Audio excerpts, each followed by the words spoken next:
Welcome to Get Over It, the consciousness transforming podcast for exceptional 21st century living. We've got a show for the ladies today.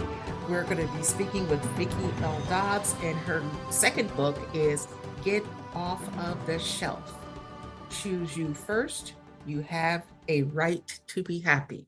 And ladies, so often we are putting everyone else ahead of us. And then when we're depleted, there's no one to help us. So she's going to help us balance our lives, okay, where we can do more and still have a life for ourselves.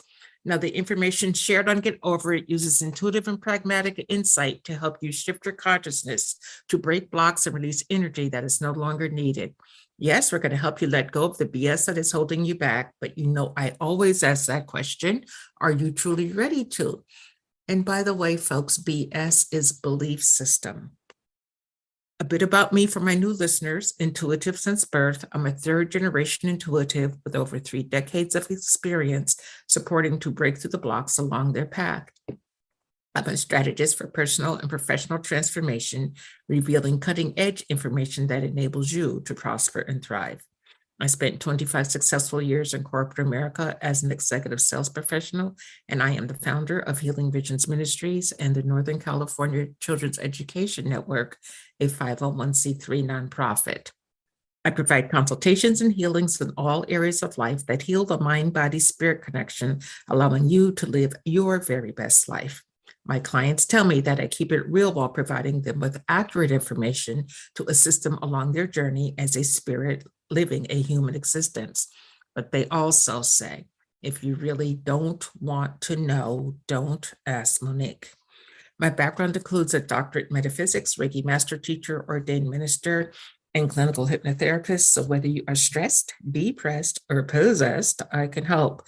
To find out more about me and the services I offer, go to my website, and that's MoniqueChapman.com. And I invite you to like me on Facebook and follow me on LinkedIn. And folks, if you like the podcast, please subscribe or give us some stars. We greatly appreciate it. My guest today, Vicki L. Dobbs, is a best-selling author, founder of Wisdom Evolution and the You First Revolution. Vicki L. Dobbs brings 40 years of business experience, coaching, and mentorship into her spiritual practice and teaching. For the past two decades, she has been helping people struggling to find a balance between who they are and what they do. Vicki opens existential gateways through which individuals can face their challenges as opportunities and live every day empowered, I should say, by the voice of their own authentic truth. And you can find out more about her at VickiDobbs.com. Again, that's VickiDobbs.com. Welcome, Vicki. Thank you so much, Monique. It's a joy to be here. Oh, it's great to have you here. I'm so happy you agreed to get on.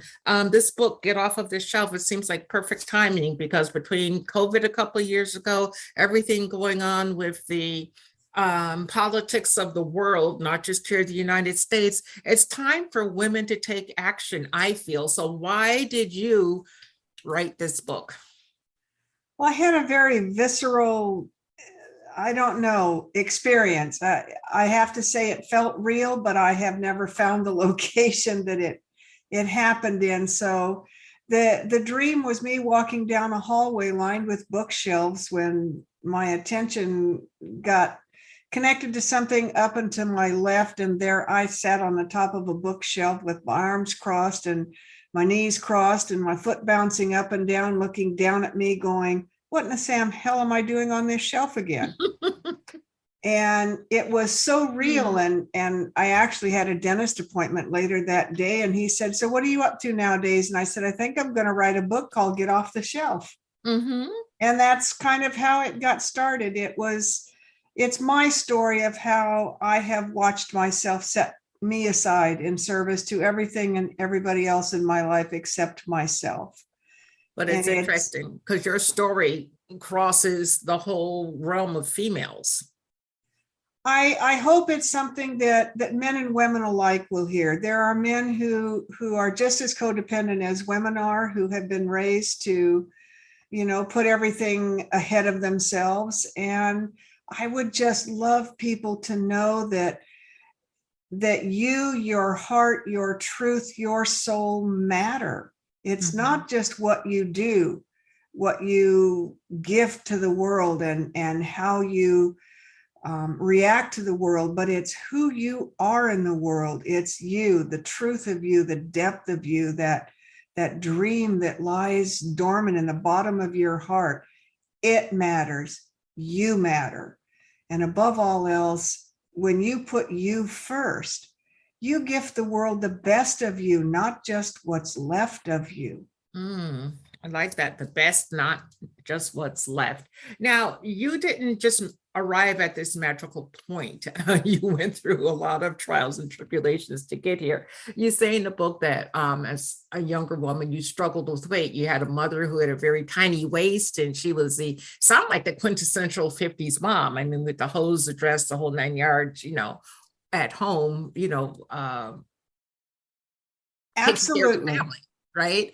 And you weren't that. And then you had a sister who was small for a while, then got bigger. So talk to us about how our perception of what we look like in the world can keep us on that shelf. And how did you get off? Well, I think the biggest thing is that 50s women generation were raised by mothers who felt the need for them to be perfect in the outside world, because in their opinion, they represented the home, the family, the parents. It's the old story about, don't wear holy underwear in case you have an accident. Heaven forbid, what's the ambulance driver going to think of your mother if you've got holy underwear on? And that is a huge load to carry across your shoulders, that perception of perfection when you walk out into the real world. But nobody tells you what perfection is. You just have commercials and magazines and TV shows, and there's a part of you that wants to be strong and athletic, but the picture in our minds of that type is slender and smaller. And I'm 5'10". My sister's 6 foot. Oh, wow. We were now in our 70s. For us, high school was hard. All the boys were shorter than us, and it wasn't cool for you to have a shorter boyfriend. So you have all these social mores that you grow up with telling you who you should be and who you shouldn't be, and how you should be and how you shouldn't be. And those are the voices that put you on the shelf. Well, putting ourselves on the shelf because we're taking care of everybody else, society says we can't do or shouldn't do, or it's not the polite thing to do. How does a younger woman today who's still, and unfortunately, some of these girls are still growing up with that perfect pictures, story. How do we help them not buy into that? It's like buying into the matrix. How do we help them not buy into that and discover their own lives? I mean, more and more females are, but I think in mass, we need to do it even further. I think the first thing that I would share with any youngster, I say the same thing to my grandsons that are almost 10 and now 13, that they have to remember that they have value. It doesn't matter what they look like, sound like, are wearing or doing. They matter, that you matter. And so I would share with a young woman at whatever her age, be it 10 or 100, that hashtag you matter. When you choose you first, when you give yourself permission to be valuable, then it takes away that what other people think, because you have worth, that you matter. So take the image of you and love it in whatever way, shape, form, color it is. If it's purple hair or it's white hair, if it's black clothes or rainbow colored clothes. Be you authentically, and the world will open doors for you because you're not wearing a mask that somebody else put on you that in essence sets you on the shelf. Yeah, well, what do you say to the women over in Iran? At least I think that's where it is right now, Yes. where they're struggling with, they don't want to wear the, who's it, hijab or whatever, Uh-huh. and they want that freedom, but the patriarchal society there is saying, no, you're under my thumb. Any ideas of how they can get around that? Because I know that would help American women. The world needs to stand up and recognize that they are taking their power and they're willing to die for it.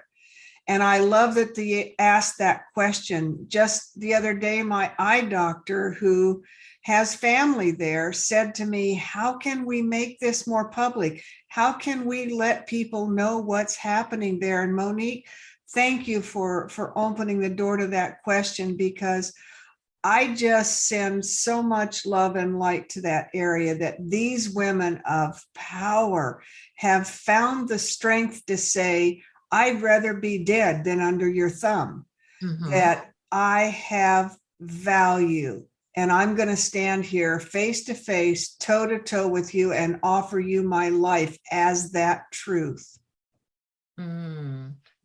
I absolutely love that. And I applaud the women for doing that. But then you turn around and you look at the United States, when Trump got elected, all the pink pussies came out with their little hats.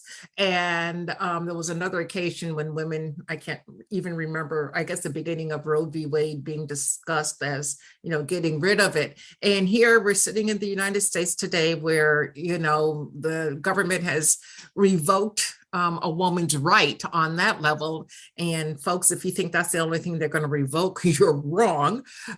So how can we help American women today stand up? We don't have to take this crap just because some man said so, or a group of men said so.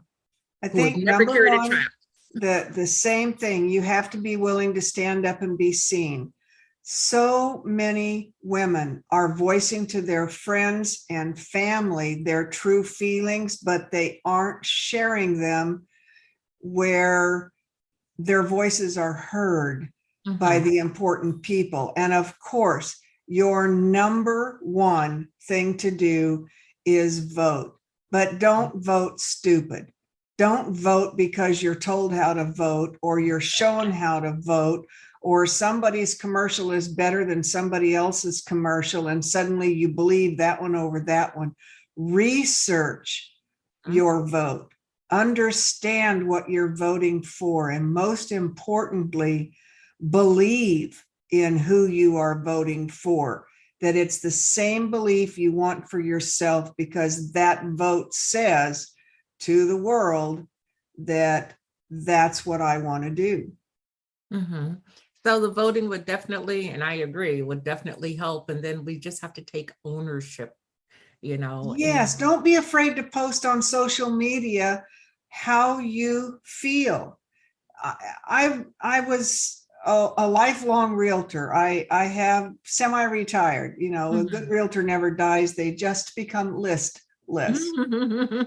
So I am a listless realtor, but that career was a real eye-opener for me, because I came into it without the truth of me. I came into it trying to be who I thought a realtor ought to be, based on my perception of somebody else's opinion of what a woman realtor was. The high heels, the skirts, the nails done, the hair perfect, driving a little gold Cadillac, whatever. I got successful and realized that I could be me when I was wearing my 49er sweats in the office on Super Bowl Sunday with my little tiny black and white TV and a bowl of potato chips. Who's going to walk in on Super Bowl Sunday during the Super Bowl and want to see a house? Well, somebody did, and they met Vicki. They didn't meet the realtor that Vicki thought she should be. I sold them a house. And that was an eye-opener for me, because it said, wow, it was okay to be me and still succeed. And I flipped the switch on what I thought I should be as a realtor and just showed up as me very successfully. So when we wear the masks that the world hands us to put on in the various aspects of our life, we're extinguishing, we're smothering the flame in our heart. And that's where depression comes from. And that's where all the sadness in the world comes from, because there's this web of life that surrounds this planet that every single one of us touches and is connected to. And your sadness is contagious, just as much as your joy is contagious. And when you find you first, and you put you at the top of your priority list, and you make sure you matter ahead of what you do. And I'm saying, take care of yourself, put you on your calendar, and hold yourself accountable for showing up for an appointment with you, for the things that are important to fuel your joy, to feed your soul. Mm-hmm. And, that is so true. And with the women that I work with, especially if they're 50 or older, I will tell them, you're born again at this point. And I don't mean the religious born again. What I mean is, if you've had a mate, man, or children in your life, the kids are grown or almost grown. You've either decided to keep the mate or you're getting rid of the mate. And then it's me time. It's time for you to truly live your authentic self, even if you haven't done that to this point. And I'll say, if you're 50, you're age 0. If you're 51, you're age 1. Take your years of experience and look at the world through the eyes of a 1-year-old, a 7-year-old, a 9-year-old, whatever it is. I love that, Monique. It gives that's bringing innocence back to life. Mm-hmm. And it doesn't have to be hard. But Vicki, talk to us about bringing more balance into our life. I mean, yes, we have the right to be heard, and, we matter and all that. But sometimes we still get caught up in, I got to take care of everybody. Well, I love teaching about calendaring the F words in your life. This was a gift from my real estate mentor, Walter Sanford, 30 years ago, when he said that real estate is not your life. Real estate is part of your life. And to live a balanced life, you have to balance the F words in your life. That's faith, family, fun, fitness, finances, and friends. And what I found in being able to balance the F words in my life is that you put them on a calendar. So if you start each month with a fresh page in your calendar, be that electronic or on paper, you put you in every week. That's you time, whether that's at the spa, whether it's a mani-pedi, whether it's curled up reading a book or laying out in the sunshine or taking a drive to the hills. You time matters. Because when you give yourself the gift of being important to you, that's not an act of being selfish. That's an act of self-preservation. Then you calendar the things that are important to get done. Obviously, you have to make money. You have to take care of family. You have to do certain things in life just to live, like buy groceries. So the things that are important go on your calendar. I teach, put money on your calendar in green. If that's an appointment that has the potential to make you income, whether it's going to work 9 to 5, or whether it's selling a book or doing massage therapy, that goes on the calendar in green. Me time is pink. My friends are lavender, and things that I can negotiate with myself are generally in yellow, like the stoplight. You got red, yellow, and green. Red, non-negotiable. That's a have to appointment you have to keep, like me talking to you today. Something that's yellow is, okay, I can think about it, but do I really want to change that or not? And the green things are go, you got to get them done. And then there's the pink, which is really important, you time.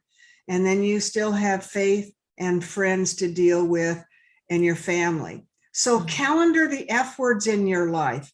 Faith, family, fun, fitness, finance, friends, and then hold yourself accountable for showing up for those appointments. Don't let you negotiate yourself out of your own happiness. Yes, and I found, it took me forever to learn that lesson, but I finally got to the point where Sunday's my day off, and I actually take it off. I look to see who's calling, and if it's not a relative, I don't answer the phone. And I had a couple of people get really upset with me. Well, I tried to call you on Sunday, and you weren't available, and I was like, "That's right. It was a day for me to rejuvenate." You know. Yes. And if I do something that I don't want to do on a Sunday, it sets the whole upcoming week off. So I think it's important to be in our truth. Yes. And to honor yourself by gifting yourself permission to matter, to put you first.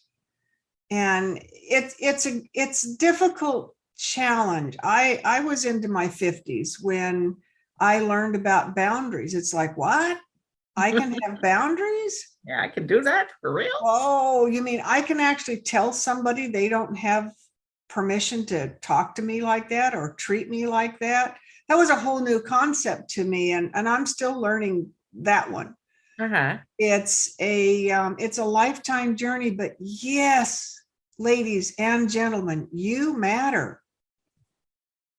It's important that we matter. Now, let's talk about switch gears a little bit. I want to talk about grief for a moment. We've all experienced grief on some level. You experienced a very close personal grief, as did I. It wasn't my son like you, but my stepson passed away back in June. And, it's hard sometimes to get past, I don't know, that feeling. I don't even want to call it grief. I don't even know what it was, but it was just a certain feeling. It's So, a whole. yes. So how do we work past things like that? How do we get past that so we keep moving? It's not about getting past it. It's about getting on with it because it doesn't go away. It's been 17 plus years since my son left, and it's like yesterday. And the gift of his passing is that we now communicate on a friendship, mentor type basis instead of mother and son. And the loss, anybody who has experienced the depth of the grief so close to home in the loss of a child or a parent or a sibling, there's no explaining it. When somebody says to you, I understand, maybe they do, maybe they don't. But the hardest thing to say to somebody is, I know what you're feeling. No, you don't. Because every single one of us deals with and lives through and with grief in their own way. And there is no right or wrong way to grieve. I wrote a piece in the book called Grief is Like an Ocean Wave. And that's how it is for me. When you first experience, maybe you lost your goldfish or your puppy.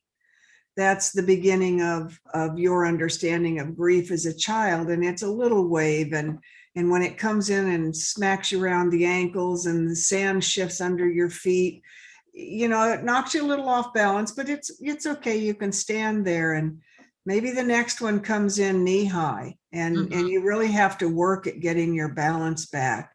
Then there's the waves that come in and hit you chest high and literally knock you down and take you under.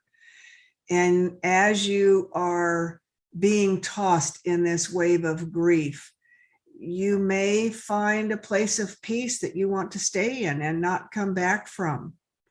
And that's okay too. Breathe through it and understand that when the wave throws you back out on the sand, it's because this is how your journey continues.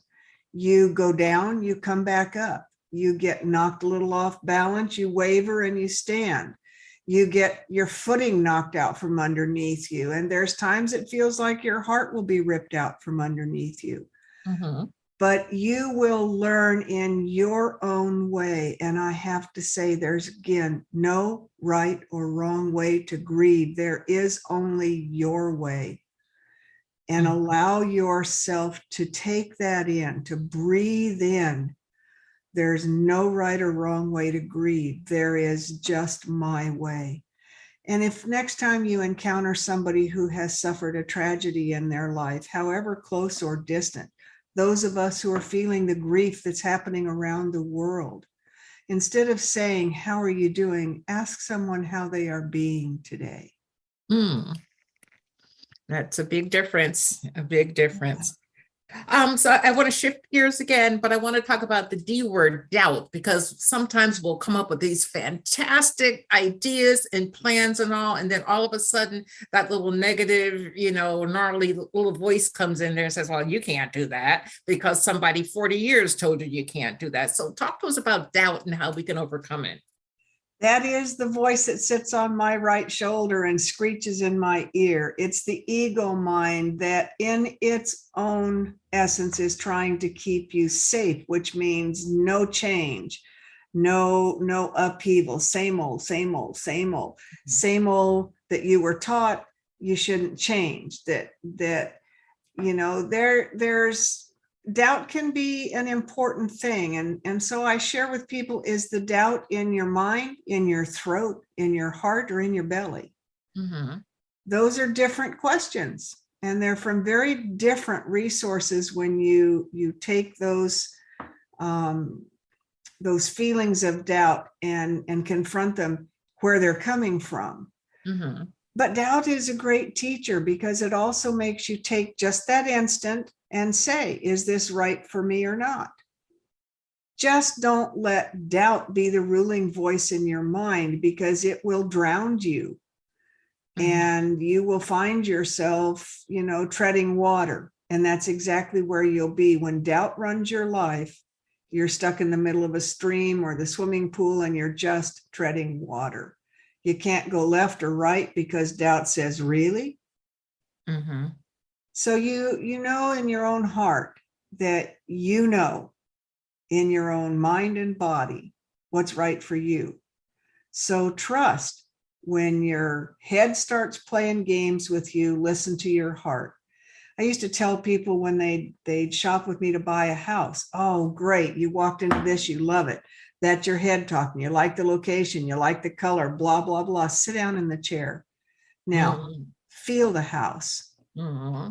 So then your stomach starts getting butterflies. What if I might have to, blah, blah. Okay, now the head's telling you this is good. The belly flies are giving you, I'm not sure. Move into your heart and listen to what your heart tells you, because when your head and your belly come together in your heart, you got the right answer.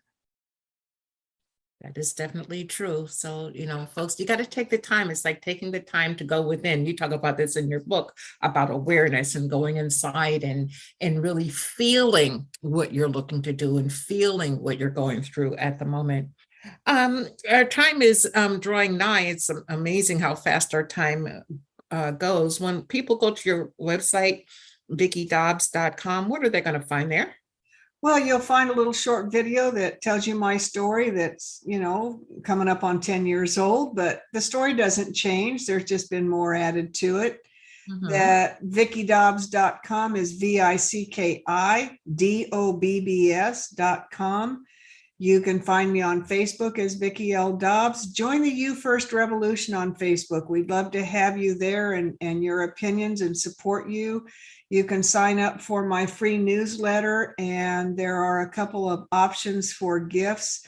And I would love to send you whatever you would like from me. So email Vicki at VickiDobbs.com if you have questions.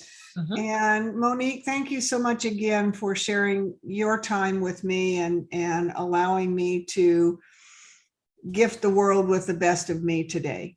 Oh, well, you're very welcome. And I'm so glad. Thank you for writing the book. And I will go and purchase your first book. What's the name of that one again? You First, Practical Wisdom for Nurturing Body, Mind, Heart, and Soul. It's just a little storybook, workbook, journal.